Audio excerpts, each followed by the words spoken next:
like my hat. I feel really Erica Baduish today. Hey guys, welcome to the Crown Sessions, where passion, knowledge, and development thrive. I'm Jessica, and I am back with another video.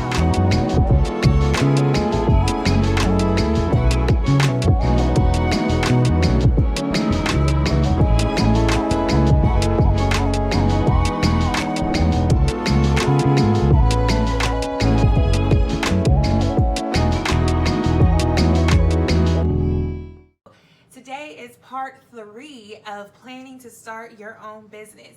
And if you have not already watched part 1 and part 2, then go ahead and click these links above. Go ahead and watch those first before you get into this tea. Just to recap, we are going to go over what we talked about in part 1 and part 2. So in part 1, we went through steps 1 through 3. Step 1 was evaluating yourself, doing a personal evaluation.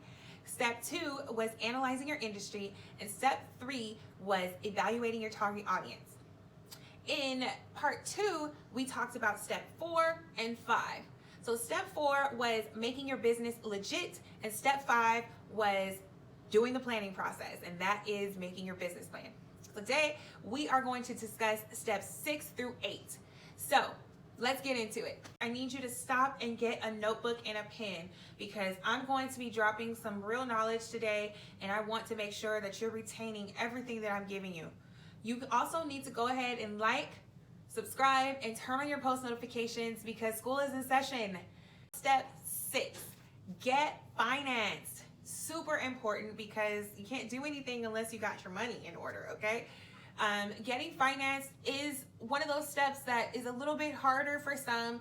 I'm going to assume that it's a challenge because we're minorities.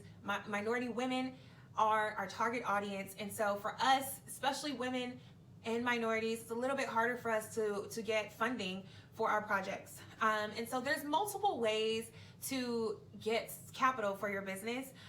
Some of those might include a SBA loan, where you go through the government to achieve funding for your business, credit cards, private loans, or even asking a friend or family for money, or using your own hard-earned savings.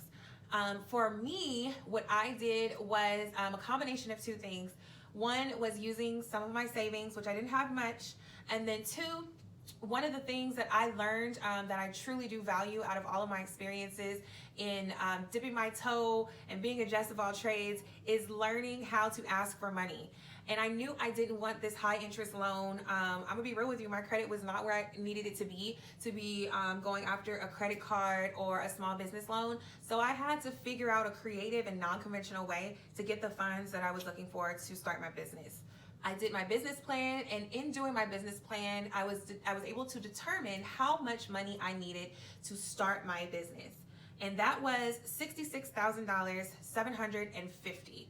And so I needed $66,750 to get my business started. Where was I gonna get that money? I think I only had about $5,000 of my own. So I thought to myself, I know I don't want a credit card. I probably won't be able to get approved. I probably won't be able to get approved for a loan. So a private loan is really the only route I can take. Who do I know that has this amount of money? And so I thought to myself, okay, I used to work in real estate. I used to flip houses. I know people who have money. So I took my business plan, once again, this is why this is important, and I wrote out a proposal. I took out the information that was pertinent to me, and I went and asked for money to peers that I used to flip houses with. And I also reached out to a friend of my dad's, who I also know has a lot of money. I don't know this guy. I never really talked to him in person. But out of the 4 people that I went and asked money and did proposals to, my dad's friend was the one that said, you know what? I love the proposal. I'd be happy to loan you the money. And he loaned me the money at a very low interest rate. And he's the reason why I was able to start my business. So if you want to know a little bit more on how to raise funds to start your business, I have, like I said, my favorite word is plethora. I have a plethora of knowledge on how to raise funds for any type of business project.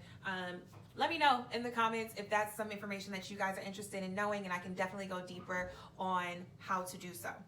But once you've gotten finance, it's time to move on to step 7, and that is finding your location. Step 7, set up shop, finding your location. Super fun, but it's also very stressful. Figure out how to get open. Let's go ahead and open this business, okay? What kind of business are you starting? Is it going to be brick and mortar, or is it going to be e-commerce? If it's e-commerce, then look for the right platform that fits the type of business that you're going to be doing online. So, for example, if you're strictly going to be selling products, you might want to start off with Shopify. I hear that it's pretty simple to operate, and you're able to post an enormous amount of inventory, and it also provides a simple way for your customers to shop and be able to check out. I've heard some great things about Shopify.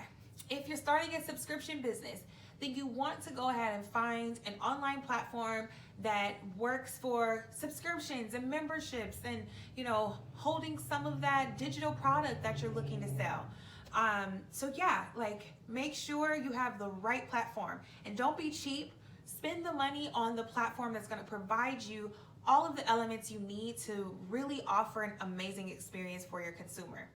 If you're looking to start a brick and mortar business, and a brick and mortar business means you actually have a physical location where people and consumers can find you online and walk into your store and purchase what you're selling, okay? So, for example, I own a brick and mortar business. I own the Eval Hair Extension Studio in Upland, California. And my business is located in a plaza, and I have a front door and a back door. It's 1,200 square feet. And I have employees, I have other contractors who work with me, a receptionist, all of that jazz, okay? So just depending on what you're selling and what works for you, you've got to make sure that you have that ready to go, okay? So this process could take you anywhere from a few weeks if you're just setting up an online store or subscription website or whatever else it is that you're selling. But if you are starting a brick and mortar business where you're going to need people to come, then that's going to take a little bit longer. It can take up to 6 months, okay? That process will involve looking for a space if you're going to be leasing or actually purchasing the space. I recommend leasing over buying, and the reason why is because a lease, you have a shorter commitment period. Normally it's anywhere from 3 to 5 years for a commercial business. Whereas if you're purchasing the property, you have to make sure that this business is going to be something that you're going to be doing for the rest of your life, because it is much harder to sell commercial property than it is residential. So if you always want to make sure that your risk level is as low as possible, and leasing your business space is what I would recommend doing, okay? Leasing and finding a place to lease, and then getting through the leasing process, signing the contract, all of that could take up to 2 to 3 months. For me, it took about 2 months total, and I honestly found a few places I really loved. I negotiated my lease, and unfortunately it just didn't work out for me the first 2 times. My 3rd time, I found the spot. It was in an area that was competitive. It was on a main street, and I got a really good deal on the rent. And I got it, but it did take me a while to find it, so you just want to know that up front. Once you are moved in and you have your space, normally they are going to deliver it to you in a blank shell, meaning just the floors and the wall, okay? Everything else you have to do, so you need to build it out. That means you need to remodel the space to fit what your business is going to be providing. I would say you do not welcome a consumer into that front door until your business is built out, ready to go, floors, walls painted, furniture, whatever you need, it has to be there before you open your doors, okay? Once you've done the work and you have set up shop, whether it's online or in a brick and mortar location, it's finally time for the last step of this process, and that is step 8. You are about to move into the unknown, okay? So if you've never owned a business, if you've never done this before, step 8 is expect the unexpected. And let me tell you, in my experience of starting multiple businesses and getting my hands really dirty and just operating in business, things almost never go the way they planned. So although a business plan is very important, and having that roadmap, like I said, it is a roadmap, And sometimes you're gonna have to take detours in order to arrive at your location successfully, okay?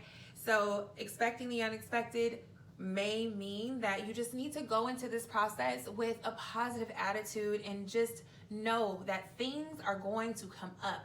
Roadblocks are going to come up. Challenges are going to come up. Learning curves are going to be steep, especially if this is your first time, and just allow it to happen. Take it in. Don't look at any mistakes that are made or challenges as failures. They are just learning experiences, which are super valuable, and they're going to get you that much closer to where you see yourself at the end of the road. I hope that this was helpful. I hope that the 3-part series gave you something that you didn't know already. I'm here to help and serve you all. I want to see all of you thrive. And here's your homework. If you are looking to start your own business, go ahead and just give me a thumbs up or an emoji. Hey, I'm here. I'd love to connect with you on Instagram. Tag your Instagram, even if it's your personal page, I don't care. So that we can chat and we can kind of get to know a little bit more about your business. You never know, we might shout you out here on the Crown Sessions. You guys take care, and I can't wait to see you again here at the Crown Sessions. Remember, like, subscribe, and turn on those push notifications so that you can get all of this tea and gems quick, fast, in a hurry. Also, why don't you go ahead and share these videos with someone you love who you know can benefit from this as well. Take care, guys. Talk to you soon.